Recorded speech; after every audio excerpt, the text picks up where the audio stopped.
Let's just move to the burning issue, which is, of course, the withdrawal of accreditation of Abia State Polytechnic, which did happen on Tuesday. And we have it on good authority that since January, the Polytechnic have received a subvention of 100 million naira. That's only in 2 months. And then, of course, I don't know what your reaction to that is. The authority is not good authority. It is ignorant authority. You can't be talking of good authority based on rumor hearsay. Now they want to give you good authority, and I give you documents to back them up. Between 2015 and now, Abia State government has spent 7 billion 147 million and above on Abia Poly. Let me repeat.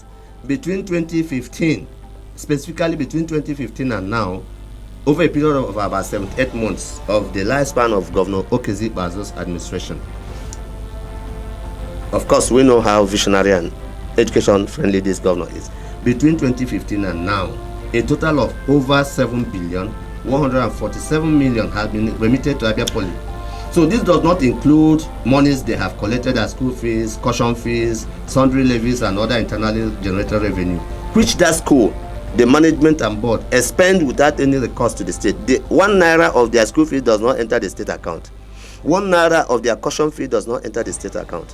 1 naira of any revenue they make does not enter the state account. Yet, from the money of long-suffering Abians, from our collective patrimony, 7 billion and above has been remitted to Abia Poly. So, the problem of Abia Poly is as a result of the insensitivity, the lack of, the ineptitude, the lack of patriotism, the wickedness of successive boards and the management of that school. And Governor Bazo has, at various instances, tried to take drastic action, and the unions will come up in a school where 120 persons were at a point employed in the restaurant, in a school where over 40 doctors were employed in an outpatient clinic, in a school where people have turned into an institution of corruption and sleaze, and the governor will move in and the unions will resist, and then the same unions are now approbating and reprobating.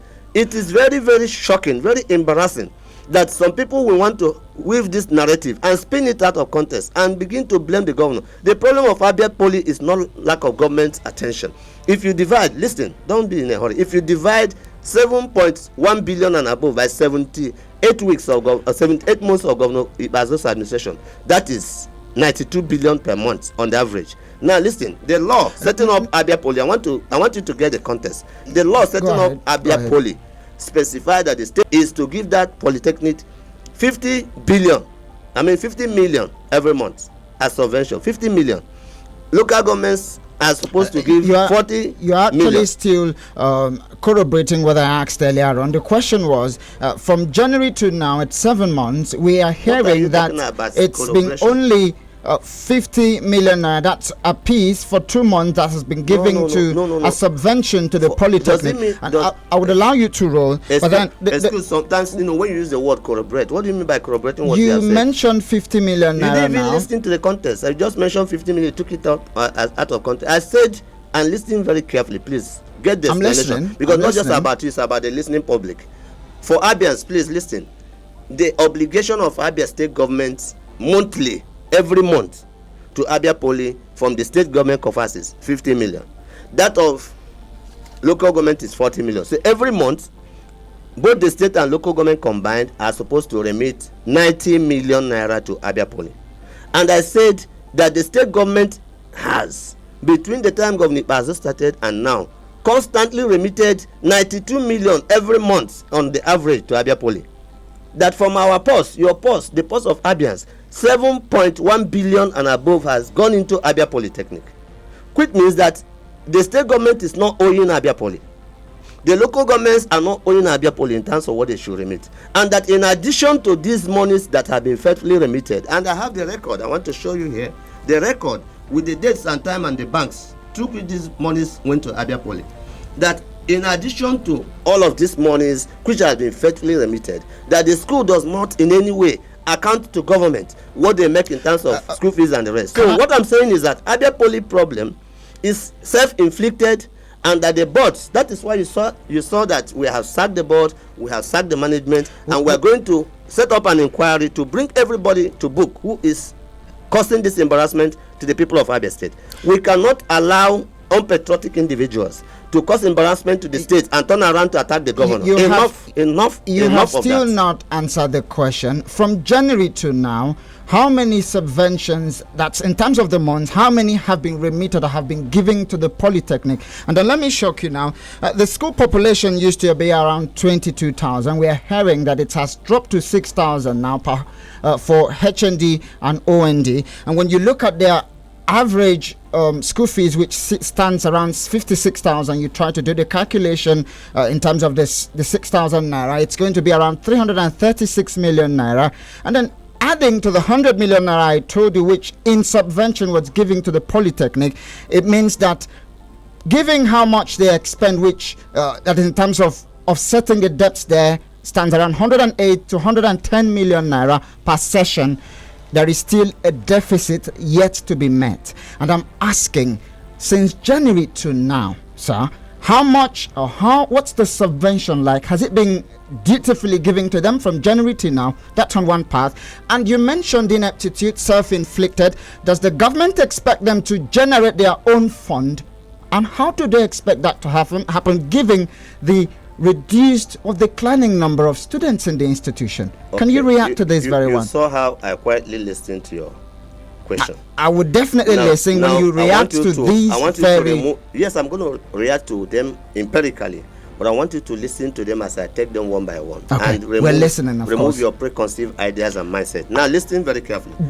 These figures are very much palpable. I'm coming. You are speculating, and I'm giving you facts, and I'm giving you figures.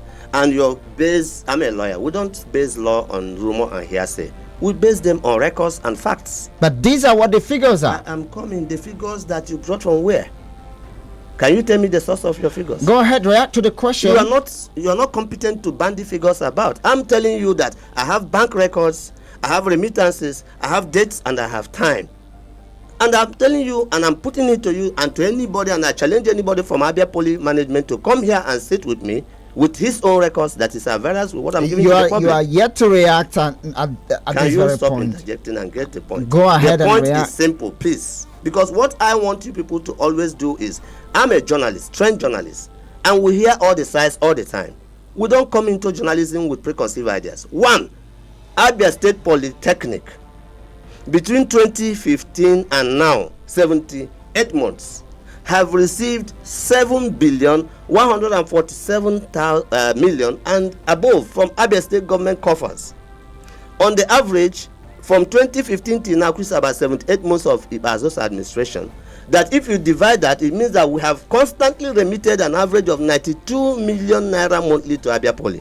Now, when you are talking about January till now, and I'm telling you from the inception of this administration till now, I mean, it's a bit so you are saying that the subventions has been going to them as and when due since January? Exactly, that's what I'm saying since 2015. Don't let me use the word that we make us friends after this interview. Don't be subjective. From 2015 till now, that we have dutifully, on the average, remitted the legally required 90 million and more, because what we have remitted is actually about 92 million per month, which means that if we want to be legalistic about it, Abia Poly management is owing state government in excess of 2 million every month for the last 78 months. Now, so we are not owing, and I say it, and I want anybody to prove it, and I come here with documents. I want anybody from Abia Poly management to stand by my side and say it's otherwise. In a place, you have this wonderful radio station here, Flow FM, and why have you not employed 50 people to manage the studio? I'm telling you that at a point in Abia Poly, talking about ineptitude and crass lack of patriotism, that we had 120 staff in the canteen, that we had 40 doctors on the payroll in an outpatient clinic, that we had such rascality that has went on for so long. Politicians who are appointed to boards go there and bring in their brothers and sisters and put on the payroll, and when you want to act as government, the union will come and lock the gate and say you cannot retrench, you cannot downsize, and all of that. And that has gone on. Successive boards, successive managements and we said enough is enough. Anybody that leads to the embarrassment of this state again will face the law. Anybody that leads to embarrassment of our children who ought to be in school will face the law. And when you take the blame to the doorsteps of the governor, you must always know the limits of a governor when it comes to an autonomous entity like Abia Poly. By law, Abia Poly makes their own school fees, spend it. If the population had dropped from 25,000 or 28,000 down to 8,000, who is to blame? You blame board and management. And what is governor supposed to do? He will have to change the board. He has done that. He will have to change the management. He has done that. He will have to ask them to do the needful in terms of right-sizing the place. They have refused to do that. He will ask them to do the needful in terms of making sure that monies that are recovered from students, monies that are brought in from internally generated revenue are used prudently. They have refused to do that. That's what I mean by self-infliction. Okay. Can we move on now? Now, there appears to be a problem of policy adoption, given the fact that since the governor became the governor of the state at the helms, there's been 5 rectors who've come and gone, starting from Professor Ikone to Dr. Okpara Onyekore to Professor Ifana Cho, Professor Ibo, and currently Professor John Osonwa. It's 7 years now. Is it about political will? Or where has things gone wrong in terms of being able to steady the ship and manage this very institution appropriately? Let me use your word. You have corroborated what I said now by saying that 7 years, 5 rectors. What does that tell you? It shows you the constant attempts by government to ensure that things are done right. It shows you the constant attempt by government to ensure that people go in there and do the needful in terms of right-sizing that place, in terms of ensuring that best practices are enshrined in the area of prudence and expenditures of internally generated revenue, in terms of looking at the polytechnic as an enterprise that should have a life of its own as intended by law. And Prosecco, let me inform you, did excellently well while he was there, but his tenure was short-lived because shortly after he was brought in there and he started all the far-reaching measures, he was taken away to go and head Abia State University as Vice Chancellor. So you can look at the tenure and look at the span and see that of all these rectors that you mentioned, he did the best job in that place. If you want to know whether Prosecco did the best job, look at what he did at ABSU before COVID. So how about others? Why the chop and Abia change? State University were paying their own fees. I mean their salaries up to date, best practices. All manner of projects were going on in ABSU. So it's about the head, it's about the board, it's about the management. And if the governor has successfully changed rectors and successfully nudged management to do the right thing, successfully asked the board to do the right thing, we, you and I, and all the Abians hearing me who have at one time or the other been a member of board or management of Abia Poly, we have the blame. All the unionists who refuse to ensure that we have a restaurant in Abia Poly that should be a restaurant equivalent to what we have in town and making profit, and not a restaurant populated by 120 people. All the people who refuse to have us sack 40 doctors who are supposed to be working in an outpatient clinic, all the people who have refused to cooperate with government to ensure that far-reaching measures are effected in Abia Poly, they take the blame. But because you want to make the governor the fall guy, it doesn't work like that. Okay. ASU, as we speak, is on strike all over the country. ASU is on strike, and because of lack of payment of salaries, the children that all of us have at home, have they lost their accreditation? Can't you see politics in what MBT is doing? There are so many, listen to me, there are so many schools in the north that have been at home for 2 years. They are not paid, the schools are locked. Why have they not lost their accreditation? Because of lack of security. Well, our concern would have to be about the state, because this is where we are. Our concern should be our children, and the fact that somebody somewhere is taking an unprecedented measure that is politically motivated. Because if it's not, I'm asking you, in the north, as I can give you about 5 schools that have not paid salary for 2 years, mentioned and they have not lost their accreditation. There is no security, there is no school fees, there is no salary, and they have not lost accreditation. No university in Nigeria has lost accreditation because of ASU strike. So why single out Abia Poly for emulation?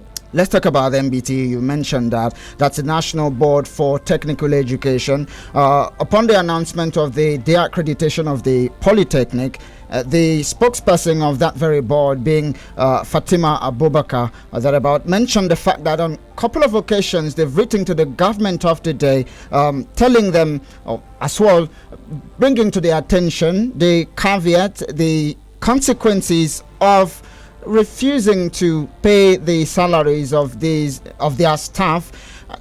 They continue to say that they wrote to the government over these issues and of course told them, look at what may happen. What did the government do? What are the proactive measures the government employed at that very point as to prevent or avert these very big or sledgehammer which are taking the center stage? There is no sledgehammer. What we have is a politically motivated move by NBTE, and we are going to resist it legally, and we are going to do everything humanly possible to say it cannot happen here, because it should not happen anywhere. Listen very carefully. There was a time I was commissioner here and somebody walked in there and was talking about minimum wage. That was during Ochendo's administration and the early part of this administration. And the guy was from Kaduna State, the chairman of NUT or whatever it was at the time. And the guy was busy coming to Abia.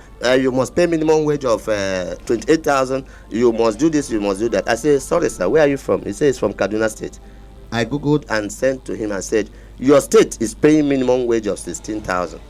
So why are you more Catholic than the Pope? Why have you not gone to do what you are doing here to aerofy over there? You seem to be suspecting some persons. What I'm saying is this.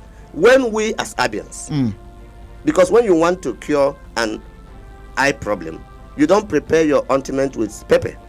When we as Abians actively try to play politics with things that concern the future of our children, when we allow this unprecedented injustice done to Abia Poly and believe that it is just because of payment of salary, I'm telling you, there are more to this than meets the eye. Dan, are you suspecting anybody? Of course I am. Are there persons you think that are playing the drum from behind? Of course, who could these persons be? Some unscrupulous politicians. Do you mind mentioning names? And why will I mention them? Don't I know what I did in law school as a lawyer? I don't come to radio to make accusations. I'm going to court as government to say that Abia Poly ought not to be closed when all the institutions in Nigeria are on strike, salaries are not being paid, ASU is at home, and why have they not removed the accreditation of all the universities in Nigeria because salaries are not paid? Why have they not removed the accreditation of schools in the north that are not paying salaries, that are not active for 2 years? Why do you have to single out Abia Poly for emulation? Why do you have to do this injustice to our children who are taking exams? Who is the complainant in this case? The teachers were inside the classroom. The students are taking exams. The governor has appointed a new board. Measures were being taken to even put more money in Abia Poly, despite the fact that we are spending over 92 million naira monthly on the average in the last 7-8 months. And yet somebody wakes up in the morning and comes out with this type of obnoxious, let me use your word, suspicious sledgehammer. So we are going to challenge this activation of politically motivated sledgehammer.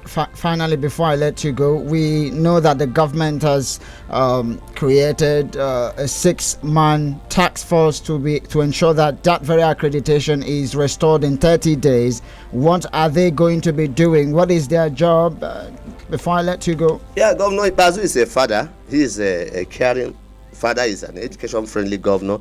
In as much as we are not happy with MBTE and their shenanigans, and we're not happy with the ineptitude and dysfunctionality of the management and board of that place, and we're dealing with them the way the law allows us to do, but we are focused on the students who should not be casualties of this whole intractable situations. And that's why the governor has set up a high-powered committee. The SSG is there, the Commissioner for Finance is there, they're interfacing with MBTE, they're doing all the needful to ensure that accreditation is restored immediately, while we do and take other far-reaching measures to ensure that this should never happen again. Thank you very much, Dr. Eze Chikamanayo, for talking to us this morning and maybe putting things in perspective in line with what we've discussed this morning, issues of security, the accreditation of Abia Polytechnic, and of course the milestone of the governor at this very point. Thank you very much for talking to us. Thank you. Your time is never enough. All right, thank you very much. I appreciate you, my brother.